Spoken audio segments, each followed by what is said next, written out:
Pedro Ortiz de Zárate. Don Juan Ochoa de Zárate, quien será el padre del mártir, llegó a San Salvador en 1593, pocos meses después de su fundación. Llegó a ser alcalde y alférez. Sucesivamente obtuvo los cargos de teniente de gobernador, capitán de guerra y fue la figura central de Jujuy después de su fundador. Casado con doña Bartolina de Garnica, tuvo 5 hijos. Pedro nació en 1626 y fue bautizado probablemente por el cura y vicario de la ciudad de Jujuy. Su educación, al igual que todas las familias españolas e indias, estaba basada en una profunda fe y piedad. Muertos sus padres, don Pedro, con 16 años de edad, quedó como heredero del feudo de su padre y otras muchas propiedades. Por su corta edad permaneció en el cuidado de Obando Zárate.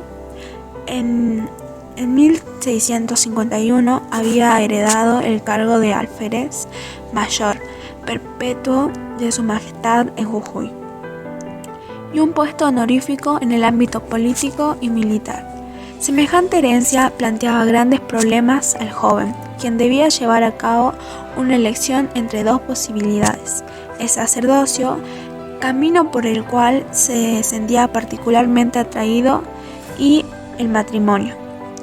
Con ayuda de los padres jesuitas, sus educadores y padres espirituales, eligió el matrimonio.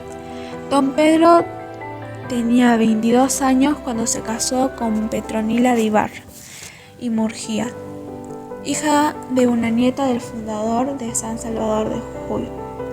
Del amor nacieron 2 hijos. A los 10 años de matrimonio, Petronila muere en un accidente doméstico. Sin dudas, este debió ser una prueba muy dura para don Pedro. Una vez viudo, Pedro decide recibir el orden sagrado. Por ello, parte a Córdoba para realizar los estudios eclesiásticos con los jesuitas de la universidad. A la edad de 35 años y una vez obtenido el título de licenciado, se ordena sacerdote en Santiago del Estero. Prontamente, el nuevo sacerdote es destinado a la quebrada de Humahuaca para servir en el curato de los pueblos de Humahuaca, Cochinoca y Casabindo. Luego se hizo cargo del curato de Jujuy como vicario, juez eclesiástico y de diezmos. Respecto a su labor sacerdotal, realizaba tareas misionales, daba sustento para vestir y alimentar a los crédigos pobres con sus rentas, y llegó a levantar una 20 de capillas para los indios. Pedro, siempre ejemplar, demostrando todas aquellas virtudes que acreditan a un eclesiástico como santo. Él fue un hombre de carácter dulce y manso, pero que en el momento oportuno y frente a la pertinencia del error era fuerte y duro.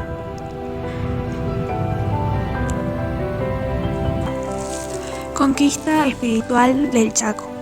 Don Angelo de Paredo, que era gobernador del Tucumán, organizó una entrada o expedición al Chaco, cuya finalidad era aplastar a los pueblos indios, haciéndoles miles de prisioneros que fueron desnaturalizados. La expedición terminó sin haber conseguido ninguna finalidad firme. Después del fracaso, la Compañía de Jesús decidió suspender por 5 años sus entradas misionales al Chaco. Los directivos reunidos en Córdoba determinaron que se renovase la misión del Chaco sin armas, solo con misioneros jesuitas. Varios fueron los gobernantes y virreyes que enviaron a las llanuras del Chaco a fundar ciudades, pero todos los esfuerzos se vieron frustrados por la bravura de las infinitas tribus de aquellas tierras. Don Pedro Ortiz de Zárate, por su parte, solicitaba una y otra vez que se emprendiera con toda eficacia la conquista espiritual y reducción de los indios de la provincia del Chaco. Una cédula real, dada a conocer en Jujuy, que trataba precisamente de una entrada al Chaco para pacificar a los indios, permitió a Pedro que diera a luz un gran proyecto misional.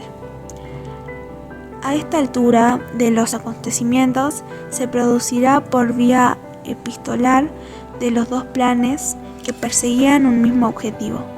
Primero de los jesuitas de la provincia del Paraguay y segundo del párroco de Jujuy, ambos concebidos con el fin de pacificar y evangelizar a los innumerables grupos aborígenes que habitan el Gran Chaco.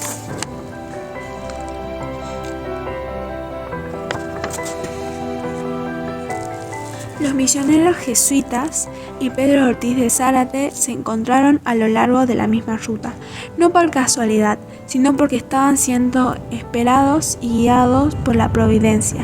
Se reúnen el 20 de abril de 1683 en Humahuaca, en donde salen en un largo y peligroso viaje hacia el Chaco. En las inmediaciones de la ruina del fuerte Ledesma aparecieron 3 miembros de los ojotes citaños, que en un lenguaje casi inteligible decían que buscaban el apoyo de los españoles, porque las relaciones entre las tribus no eran buenas. Solo teniendo esta seguridad habrían abrazado la vida cristiana. El motivo no era tan sincero, pero no dejaba de ser un buen comienzo. Iban aumentando poco a poco el número de aborígenes. Llegaron a agregarse 400 familias en torno a la reducción. Llegamos así a los primeros días de octubre de 1683.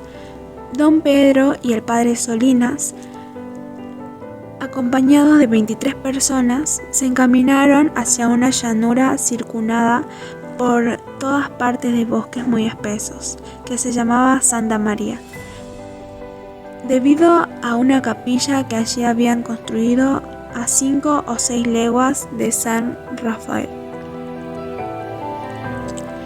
Cerca del 23 de octubre, don Pedro y el padre Solinas, en compañía de algunos nativos, salieron en dirección hacia el sur, con el deseo de ir al encuentro de la gran caravana salteña, guiada por el padre Ruiz. Entre la partida y el retorno a Santa María no pasaron más de 3 días. A la vuelta notaron con gran sorpresa la presencia de un numeroso contingente de indios, 500 o más, enteramente armados y con los cuerpos totalmente pintados como solían hacer para una fiesta o una batalla. Entre la noche del 26 y el 27 de octubre llegó con gran cautela un cacique de los mataguayos, que con gran secreto advirtió a los misioneros acerca de lo que se estaba tramando. Al instante cambió el ánimo y clima espiritual de los religiosos. Estaba por llegar para ellos el momento por tantos años deseado y esperado. Por eso ambos comenzaron a preparar sus almas para entregar sus vidas por la salvación eterna de aquellos hermanos indígenas. La mañana del 27 de octubre, en la capilla de Santa María, los 2 sacerdotes oraron intensamente y se prepararon con la celebración del santo sacrificio de la misa. Después continuaron su labor, distribuyendo víveres y hablando de Dios. Pero los jefes de los tobas y mocovíes, inspirados por sus hechiceros, se preparaban para organizar el asalto.